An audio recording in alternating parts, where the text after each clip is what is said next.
이재명은 조국이 불편한 걸까? 물음표가 찍혀 있습니다. 질문을 던지는 제목이에요. 편한 존재인가? 아니면 영 뭔가 껄끄럽고 불편한가? 이겁니다. 왜 그런가 하면요. 오늘 억측일 수도 있지만 약간 좀 묘한 모습이 있었거든요. 일단 영상부터 좀 확인해 보죠.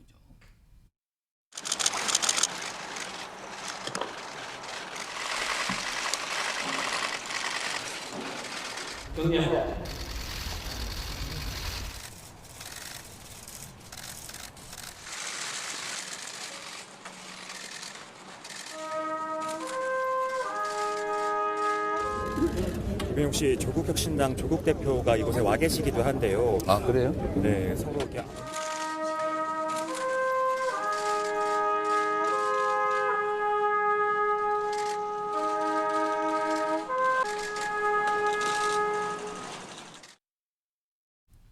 자, 오늘 이재명 대표는 법정에 출석하는 날이에요. 오늘 법정에 출석했는데 그에 앞서서 오늘 현충원을 다녀갔고요. 그리고 비슷한 시각에 조국 대표도 현충원을 찾았거든요. 화면 좀 보겠습니다. 여기 보면 시간을 좀 잘 봐주세요. 20분 간격이에요. 현충원 참배가. 20분 간격이면 뭐 거의 같은 시간에 온 걸로 봐야 되는데 이재명 대표는 9시입니다. 9시에 현충원 참배가 있었고요. 조국 대표는 그보다 20분 뒤에는 9시 20분인데 원래는 조국 대표가 8시에 현충원 참배를 하기로 했는데 시간을 바꿨어요. 1시간 20분을 뒤로 미룬 거예요. 근데 가만히 보세요. 8시에 조국 대표가 하고 갔으면 이재명 대표가 시간이 1시간 차이가 벌어지니까 뭐 만나기는 너무 벌어지거든요, 시간이. 근데 그거를 일정을 바꿔서 9시 20분을 늦춥니다. 그래서 20분 차이밖에 안 났어요.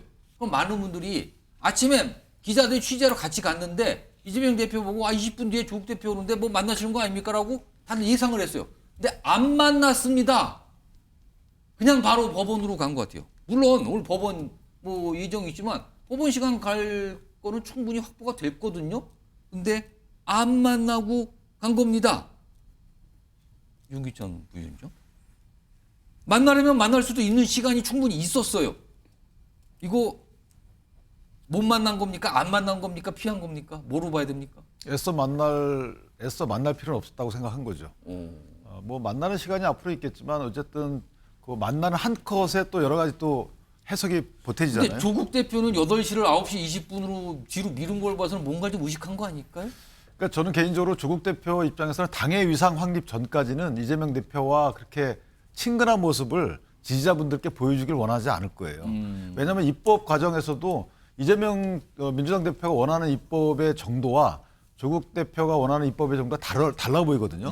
입법 방향도 달라 보이고. 그러니까 그게 만약에 만나서 조율되게 되면 사실 이제 섞이게 되는 거죠. 그래서 누가 누구를 흡수할지 모르는 상황이기 때문에 약간의 주도권 싸움 과정에 있다라고 보여지고. 그럼 두 대표 모두 딱히 지금으로서 만나는 게 영 좀 그렇다 이겁니까? 만날 필요가 없는 것이죠. 이재명 대표가 조국 당선자를 의식할 필요도 없어요. 조국 당선자는 사실 법원을 의식해야 되는 입장이기 때문에 그러니까 조국 당선자가 대선에 지금 현재 입장에서 대선에 출마할 확률이 상당히 낮거든요. 그렇기 때문에 현재는 이재명 대표 입장에서는 조국 당선자를 의식하는 게 아니고 조국 당을 의식하는 거겠죠. 당선자들은 비례대표이기 때문에 사실 피선권이 박탈되더라도 떠나면 그만이지만 당에 또 누가 남아서 어떤 일을 할지 모르잖아요. 그러니까 당을 의식하는 거지 조국 대표를 의식하지는 않는다고 보여집니다. 정영주 부대변인. 오늘 만나려면 만날 수가 있었어요. 왜냐하면 참배를 마치고 이재명 대표가 잠깐만 기다리거나 뭘 하면 만날 수 있는 시간 나왔는데 이거 안 만난 겁니까? 아니면 못 만난 겁니까? 뭐 안 되는 겁니까? 어떻게 돼야 되는 겁니까? 그냥 봐야 되는 겁니까? 그냥 통례상 예를 차린 거죠. 이거를 조국 대표에게 알리지도 않고 기다렸다 만나는 것도 예의가 아니고요. 그리고 그 야당 대표가 본인의 일정이 있는데 그냥 그 만나서 기다리는 일정을 서로 조율을 했으면 끝나고 몇 시에 오시냐 우리가 기다린다라고 해서 그 서로가 연락이 됐다면 기다릴 수 있어요. 근데 그러지 않고 즉흥적으로 만나는 것들은 서로 간의 예의가 아니라고 생각했을 서로 겁니다. 조율 과정도 없었던 걸로 그렇죠. 보인다. 그러니까 어차피 이제 원이 구성되고 그러면 당연히 만나기 싫어도 만나야 되고 뭐 수시로 개인적으로 만날 수는 있지만 현충원의 시간 자체의 간격이 조금 있지만 조금 기다리면 만날 수 있었다. 그거는 조금 이제 좀 이재명 대표와 조국 대표의 만남을 왜 그러면 조국 대표가 또 굳이 일정을 바꿨단 말이에요. 오늘. 저거는 이제 그 당내에서 여러 가지 지금 그 이날 이 대검찰청 앞에 가는 그 일정 때문에 좀 논의가 있었던 걸로 제가 알고 있습니다. 그래서 일부러 그렇게 피한 게 아니라 그 일정 때문에 이제 뭐 시간차가 있는데 보기에는 좀 언론이나 국민들은 만나면 어떤 모습일까 궁금해서 아마 그런 것 오늘 같은데. 기자들은 만나는 거 아닌가 이런 생각을 했거든요. 그렇죠. 현충원에 와서 인사를 하는 날이니까요. 첫날에. 근데 서로 간에 이제 각 당의 대표끼리 본인의 일정들을 조율 없이 만난다는 그런 서로 간에 이제 티켓 차원에서 그냥 진행된 것이다. 그래 보시면 될 것 같습니다. 자, 지금 정치권에서는 특히 야당 인사분들은 조국 혁신당과 민주당, 조국 대표와 이재명 대표는 무슨 관계인 건가? 이걸 갖고 이렇쿵 저렇쿵 이런 분석들 내놔요. 그 목소리 들어보겠습니다. 어떤 특검법이든 법안을 실제 본회의에서 통과하려면 반드시 민주당과의 협력이 필수적 아니겠습니까? 그래서 조만간 저는 이제 민주당 측과 공식 정책 협의나 또 앞으로 원내 전략 관련해서 협의를 할 것 같아요. 윤석열 정권을 심판하고 견제하고 또 필요한 새로운 개혁들을 해나가기 위해서는 단 한 석이라도 소홀히 하지 않고 함께 협력해야 되기 때문에 당연히 조속히 만나서 대화하고 협의하도록 해야 할 겁니다. 조국 혁신당의 존재가 되게 유의미한 겁니다. 야권에서는 뭐 엄청난 힘을 두 갈래로 가지고 있는 거니까. 협력자입니까? 경쟁자입니까? 조국 혁신당. 협력적 경쟁자겠죠? 협력적 경쟁자로 그러는데 어떤 분은 또 경쟁적 협력자일 수도 있다고 또 거꾸로 얘기하시는 분도 있더라고요. 아무튼 뭐 여러 가지 표현이 나오는데 이런 가운데요. 조국 혁신당 당선인들이 다음 주에 일정이 좀 있나 봅니다. 화면에 있습니다. 15, 16일 다음 주 월화네요. 당선자 워크숍. 뭐 이건 통상 정당선 하는데 이 워크숍 계획에 봉하마을, 평산마을. 그러면 노무현 전 대통령 묘역과 문재인 전 대통령을 만난다는 거예요, 지금요. 그러면서 관계자가 이렇게 얘기합니다. 양당 정당과는 다른 분명한 정체성을 보여주는 일정을 계획 중이다. 송영훈 전 대변인, 이거 무슨 의도일까요? 봉하마을, 평산마을 방문.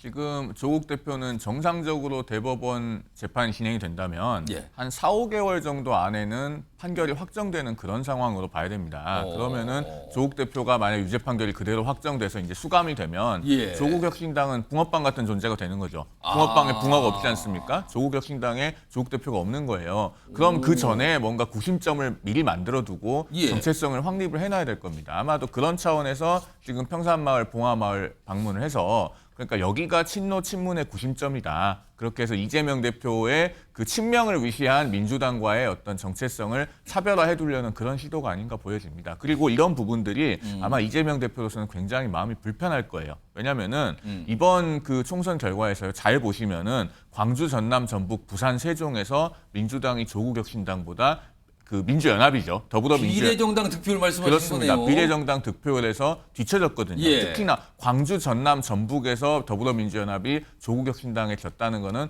굉장히 의미가 커요. 사실 언론에서 그걸 잘 주목을 못하고 있는데. 어제 뉴스와이드가 강하게 좀 다뤄봤습니다. 그렇습니다. 그래서 이게 호남에서 그 사실상 이재명 대표에 대한 정치적 불신임을 한 겁니다. 이거는. 그래서 이런 그 조국혁신당의 움직임이 이재명 대표로서는 굉장히 내심 불편할 거고 그래서 아마 아까 현충원에서도 안 만났겠죠. 김준욱 전 대변인에 보시기에 지금 이재명 대표가 조국 대표가 조금 불편하게 보이는 존재일까요? 뭐 그렇지는 않을 겁니다.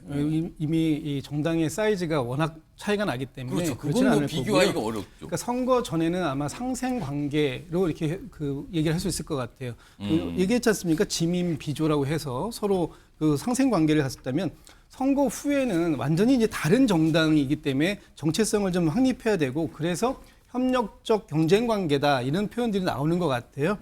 근데 지금 봉하마을을 간다거나 아니면 평산마을을 가는 것은 이 두 정당의 뿌리가 정신적 뿌리가 사실 같은 데서 출발했다라는 걸 그걸 부인할 수가 없습니다. 이 민주당도 노무현 정신과 정신을 이어온 거 김대중 노무현 정신을 이어온 정당이고 또 지금 조국 그 대표가 이끄는 조국 혁신당도 이미 이 당을 만들기 전부터 봉하마을, 평산마을을 가서 사실 당을 만들게 됐다라는 걸 미리 다 얘기를 했던 상황들이에요. 그리고 과거에 여기에서 이 김대중 노무현 정신을 또 이 당도 가지고 있는 건 맞습니다. 예. 그렇기 때문에 서로가 이것을 불편할 관계로 생각할 것은 아닌 것 같다는 말씀 드리고요.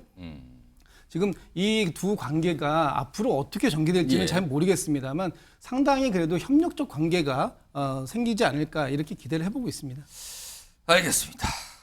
아무튼 오늘 모습이 20분 간격인데 왜 안 만났을까라는 궁금증과 질문부터 시작이 된 주제입니다.